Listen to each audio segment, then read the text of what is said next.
Olá pessoal, como vocês estão? Eu sou o Felipe, sou arqueólogo, professor de História e doutorando em Ciência Política na Universidade Federal de São Carlos, no interior de São Paulo, e eu fui convidado pelo canal Historiar-se para participar da série de vídeos sobre os 60 anos da ditadura militar brasileira. E eu vou falar um pouco sobre comissões da verdade. Isso porque 2024 marca não só os 60 anos do golpe militar que instalou a ditadura no Brasil, mas também os 10 anos do encerramento da Comissão Nacional da Verdade e da entrega do seu relatório final, em 10 de dezembro de 2014.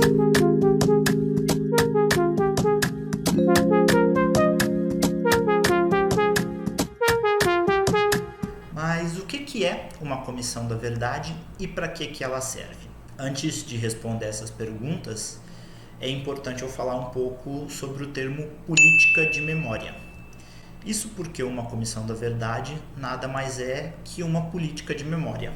Essas políticas elas começaram a surgir a partir da segunda metade do século XX, em razão dos horrores do Holocausto e da Segunda Guerra Mundial, e elas são formadas por um conjunto de ações e estratégias que são colocadas em prática pelos governos e por outros agentes políticos, no sentido de conservar, transmitir e conferir valor às lembranças de eventos e aspectos do passado que são significativos para uma determinada comunidade ou sociedade. No caso brasileiro, nós tivemos 4 grandes políticas de memória, que são a Comissão Especial sobre Mortos e Desaparecidos Políticos, a Comissão de Anistia, o Projeto Memórias Reveladas e a Comissão Nacional da Verdade, que funcionou entre os anos de 2012 e 2014. E a CNV, como é popularmente chamada a Comissão Nacional da Verdade, foi a principal dessas políticas de memória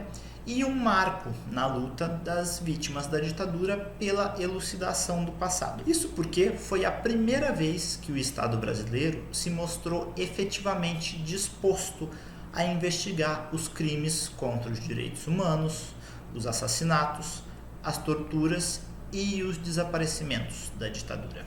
A política majoritariamente vigorante até então era da lei de anistia, que propunha que o passado ficasse no passado e não se mexesse nos assuntos da ditadura.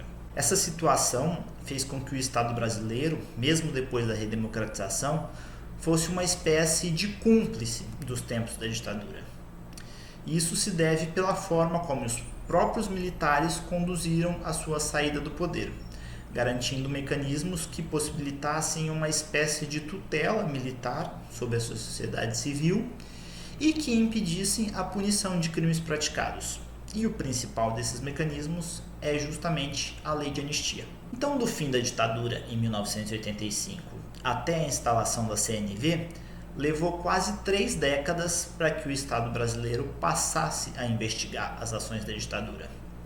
Isso é muito tempo quando a gente compara o caso brasileiro com outros locais que vivenciaram situações de abuso e de repressão. Para se ter uma ideia, a ditadura argentina terminou em 1983 e logo em seguida foi instalada uma Comissão da Verdade. A mesma coisa aconteceu no Chile. E outro exemplo é o do Apartheid na África do Sul, que terminou em 1994, e em 1995 o país já tinha uma Comissão da Verdade para investigar os abusos cometidos pelo regime de segregação racial. Então o Brasil foi um dos países que mais demorou para instalar essa comissão.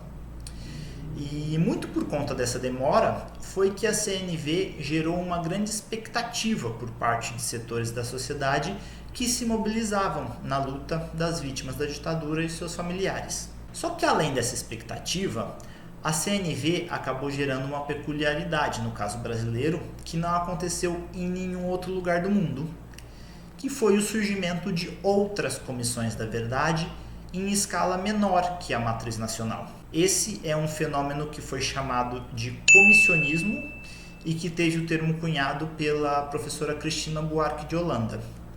E ele se configura pela criação de outras comissões da verdade além da Comissão Nacional. Essas comissões elas foram instituídas por estados, municípios, câmaras legislativas, universidades, sindicatos e unidades de classe como a Ordem dos Advogados do Brasil. E um fato curioso é que o Brasil chegou a ter mais comissões da verdade do que o somatório total de todos os outros países que instituíram essas comissões. O usual seria que cada país tivesse uma comissão de maneira geral.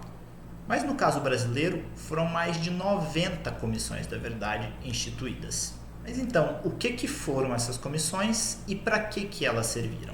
Como eu já disse, uma comissão da verdade é uma política de memória, e enquanto política de memória, ela funciona como um mecanismo de investigação de abusos cometidos no passado, visando ajudar no enfrentamento do passado recente, de modo a superar os traumas e as crises geradas por situações de violência e assim contribuir para que essas violências não se repitam. Essas comissões, elas surgem muitas vezes da ineficiência da justiça penal em aplicar leis e punições contra os responsáveis pelos abusos cometidos. Essa situação ela é muito bem exemplificada pela lei de anistia, que impede a punição de assassinos e torturadores da ditadura. Então a Comissão da Verdade, ela atuando como um órgão investigador, busca esclarecer o que realmente aconteceu nos períodos de conflito e de autoritarismo a que ela se dedica, bem como dar notoriedade a esses acontecimentos. E essa é uma questão central para as comissões da verdade, porque sem ter poder para fazer com que os responsáveis respondam por esses crimes, o fato de dar publicidade a eles e esclarecer o que aconteceu funciona como uma espécie de punição moral, porque toda a sociedade passa a saber o que determinada pessoa fez, mesmo que ela esteja jurídica e penalmente protegida pela lei de anistia. E no caso da Comissão Nacional da Verdade, teve uma figura que foi central para a implementação da comissão, que foi a ex-presidente Dilma Rousseff. Isso porque ela foi uma das pessoas que foi perseguida e torturada durante a ditadura. Então é muito emblemático que tenha sido o seu governo a instalar a comissão. E também é importante dizer que os governos Dilma foram o período de maior expansão das políticas de memória no país, porque nesse momento o Executivo Nacional ele se encontrava ocupado por uma mulher que vivenciou a tortura e os horrores da ditadura. Por outro lado, sempre existiram aqueles contrários à comissão e que acham que o passado tem que ficar no passado e que ações do tipo são uma espécie de revanchismo que não deve ocorrer porque a lei de anistia abarcou todos os lados envolvidos em disputas durante a ditadura. Então, para essas pessoas, estabelecer a CNV seria uma afronta à lei de anistia. Esse grupo, que até pouco tempo atrás era composto quase que exclusivamente por militares, mas que nos últimos anos passou a ganhar apoio da sociedade civil, ele sempre tentou barrar o desenvolvimento das políticas de memória no país.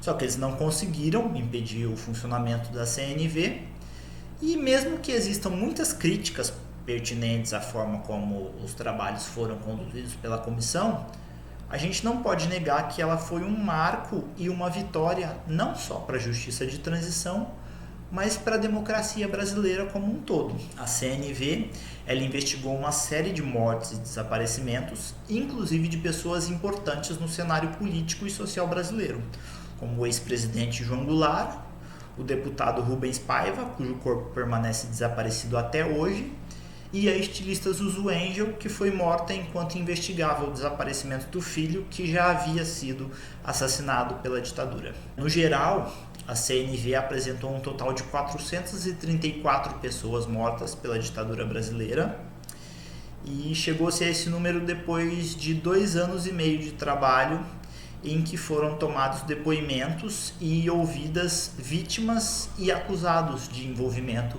em violações de direitos humanos. É um número muito irrisório quando nós comparamos com outros locais que vivenciaram ditaduras similares à nossa. Na Argentina, por exemplo, se fala em cerca de 30 mil pessoas. Então, o número brasileiro certamente é muito maior e existem muitas vítimas desconhecidas pelo país. Esse número de 434, ele é bastante limitado e ele precisa ser revisto conforme novos casos venham a ser descobertos. E para que esses casos sejam descobertos, é necessário que se tenha acesso aos arquivos da ditadura que seguem sob proteção das Forças Armadas.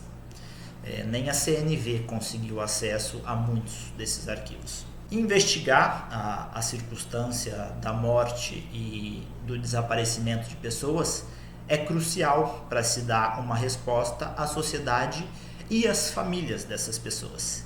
E o Estado brasileiro precisa se mostrar disposto a isso, porque ainda tem muita coisa para ser descoberta.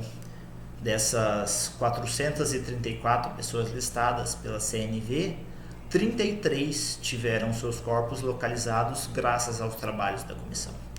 Isso demonstra a importância de não se deixar o passado esquecido nele mesmo, porque ainda existe muita coisa a ser esclarecida. Existem muitas pessoas cuja história foi apagada e as famílias dessas pessoas merecem uma resposta. Só assim, todas essas pessoas que foram mortas pela ditadura vão de fato poder descansar em paz. E dar atenção para tudo isso é uma forma de evitar que os erros do passado sejam novamente cometidos. Bom, era isso. Eu tentei não me delongar muito, mas cobri o que eu achei essencial. Mas é impossível a gente falar sobre Comissão da Verdade e a Comissão Nacional da Verdade em específico num espaço tão curto de tempo. Por isso que eu convido os curiosos e os interessados no assunto a darem uma olhada no relatório final da CNV, se encontra disponível na internet. Lá tem muita informação e muitos casos interessantes que permanecem sem esclarecimento, e ele é uma rica fonte de pesquisa para quem se interessar por essa temática da ditadura e da memória das suas vítimas. Tá certo? Obrigado e até mais. Tchau, tchau.